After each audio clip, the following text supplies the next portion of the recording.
Ah oui, il y a quelque chose aussi que je voudrais signaler, qui est très contemporain, c'est que quand je pensais à l'autonomie des facteurs psychiques,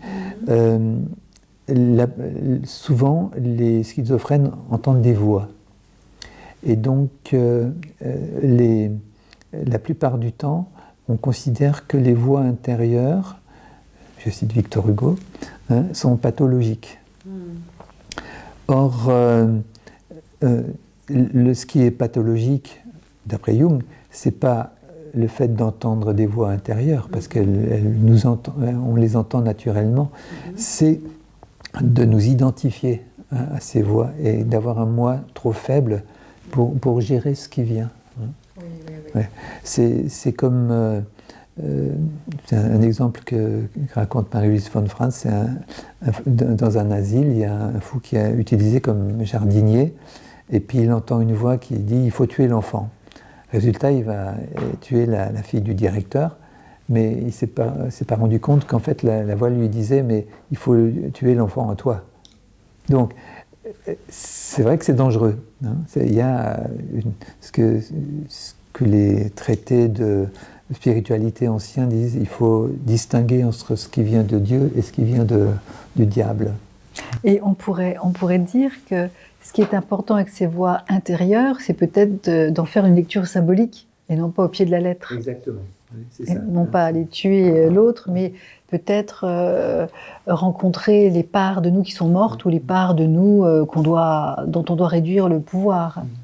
Donc c'était connu dans la spiritualité ancienne, et ça a été perdu quand on a accentué le phénomène de folie. Au XVIIe siècle, quand on a rationalisé la société, la folie a perdu sa place en tant qu'élément dynamique. Et actuellement, il y a des recherches intéressantes au CNRS.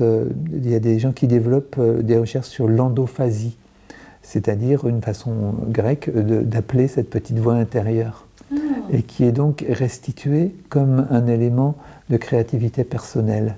D'accord, et ça s'appelle l'endophasie. Endophasie, oui. On lui a trouvé un joli nom. Voilà. Et j'ai entendu une émission sur France Culture, et pas plus tard qu'hier, à France Culture, il y avait aussi une interview d'un metteur en scène de théâtre qui mettait en scène une voix où apparaissait une pièce où apparaissaient des écouteurs de voix.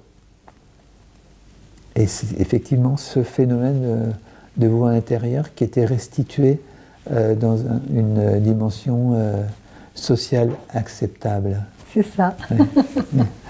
Il y a un joli passage dans le livre rouge qui, une fois que Jung a rencontré Philémon, donc son père, nouveau père, son père spirituel, il rencontre ce qu'il appelle des kabirs, ce qui étaient des petits nains qui ont été divinisés dans la Grèce ancienne.